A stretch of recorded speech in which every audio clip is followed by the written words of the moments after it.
What y'all listening to? Limelight Highlight Podcast.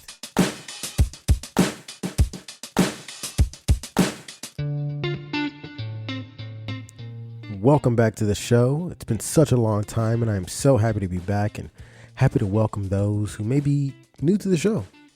Welcome to Limelight Highlight. The last time we recorded an episode was back in February with the lovely and smart Miss Lori Hollerman. If you haven't checked that out, I advise you to stop this right now. Go check it out or listen to it after this one. You know, this podcast is not going to be that long. And because it's not going to be that long, we don't have a guest for today's episode because today is mostly going to be focused on what we were really going through to get you caught up on, you know, how my life is going and why I took such a long hiatus. So just to get right into it, back in February, I decided to change the layout of the show and adjust the way we do things as far as guests and how the show gets played out. So I was going to take a break anyway until I finally figured out what I really wanted to do with the show. But fast forward, you know, a month after February, I get a call for this job that I've been trying to get into or, you know, trying to get a job to that I applied for back in like November of last year. And I was presented with a job opportunity that I really couldn't pass up. Now, if you're a longtime listener, then you know the ultimate destination for my wife and I is to move back to the East Coast, specifically New York, because it's the perfect middle ground between my family and my wife's family. And it's just, you know, where we really want to be. Well, we're the idea of where we want to be. And, well, the job opportunity that I took is basically what I'm going to be doing in California, that I was doing in California, but now it's in upstate New York. So here, I'm back on the East Coast. It's kind of where I want to be. Still trying to figure out and get used to this area, but so far so good. But back to why it took so long to get back to the show. Well, accepting the job in March, to move 10 years worth of things from coast to coast takes a ton of time and planning. And to put it simply, I couldn't focus on anything other than moving and getting packed, you know, with everything and getting ready for that long haul across the country. So fast forward to May, my wife and I packed up our 3 animals. We got into an SUV and drove cross country, which was honestly not so bad if we didn't have 3 animals that we had to take care of. We got 2 cats and a dog.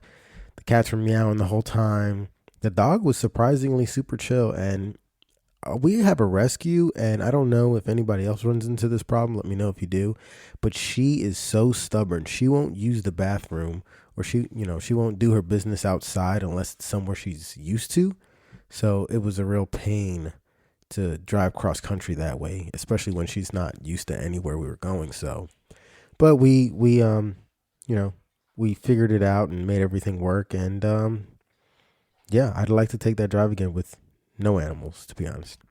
But needless to say, we brought them to New York, dropped them off with some family, and we jumped on a plane and head back to California to meet the movers, to pack up the rest of our life, to finally get back. So I didn't get my things till the end of June, which also means I didn't get my podcasting equipment either. And since we're being honest, I'm super overwhelmed. I'm still kind of super overwhelmed because if you've ever moved, then you know it takes a lot of time to get your things in order. It takes a ton of planning, and everything's not where it needs to be. Everything's in boxes, and unless you have like a year to start moving and planning, even then we're procrastinators. So everything is in boxes, but at the end of the move, everything is rushed. So just tons of things go in random boxes, and you have plates with like stuffed animals or something because you don't want them to break. It's weird. But anyway, I was missing the podcast, and I was having a lot of people reach out to me, either asking what's going on with the show. Is the show still going on? Did you guys cancel? Or, you know, what's pretty much there was a lot of concern. But I was also getting emails and text messages and DMs of people who actually want to be on the show. I was actually reached out to from a high school, and they want me to speak at a high school. So that's really cool.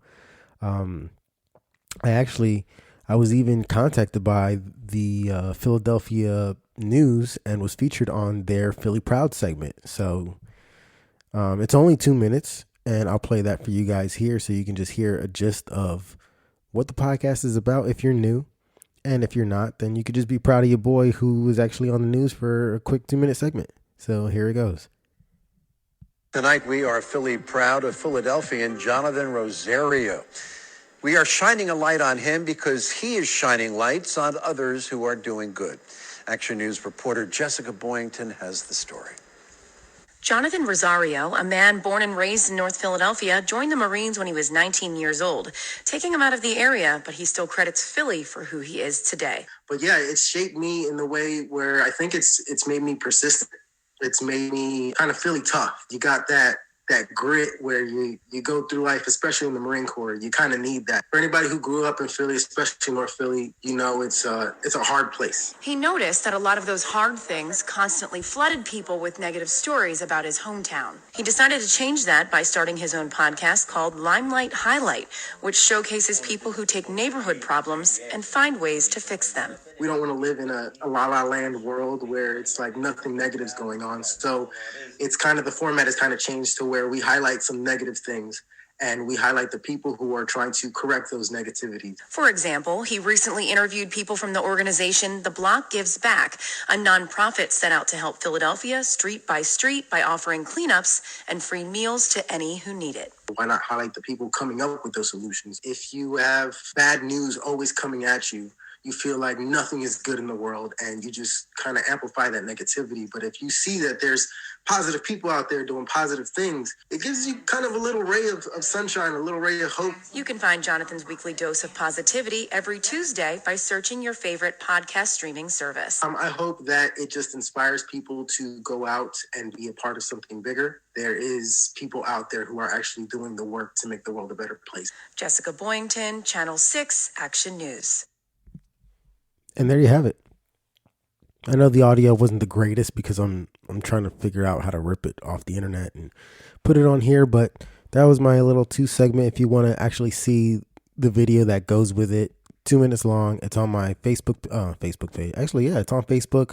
It's on my Instagram profile on Limelight Highlight, so you can check that out. The segment obviously put me on the radar of a lot of people, and I couldn't be more happy. Thanks to this was all thanks to my friends at the block. It was thanks to the listeners and all the work that we put in to get you guys good news. I'm glad that the news, the actual real news that's on TV is coming up with certain segments who are highlighting positive people doing positive things too. You know, that makes me really, really happy. It makes me feel really good. So yeah, I still don't quite have everything that I want to have this show to be the masterpiece that I know it can be. And I might never really have that, but we will continue to grow with each and every episode. And I look forward to bringing you positive news and highlighting those who are making positive impact and hopefully give you a brighter outlook on life. As you can tell and hear, that's basically my mission from that quick little 2-minute clip, especially with the way the world is going right now. If any time is a good time for good news, we could sure use it right now. So like I said, this was just a quick recap episode of, you know, what took me so long to put out another episode to get me back into the groove of this thing. Because I needed to knock off some of that rust that built up from me being away for so long. I haven't talked into the mic in a couple months, or a few months rather. So this is good. I'm excited to continue to bring you guys amazing stories from amazing people and seeing how this crazy thing progresses. And so for those of you who wrote in asking where I've been, to the others requesting to be on the show, and to those giving me people that they'd like to see on the show, I thank you. It's you lovely listeners that keep me engaged and have gotten me back to this seat doing what I love to do. And with that, that's pretty much it, really. Y'all be on the lookout for the next episode coming at you next Tuesday.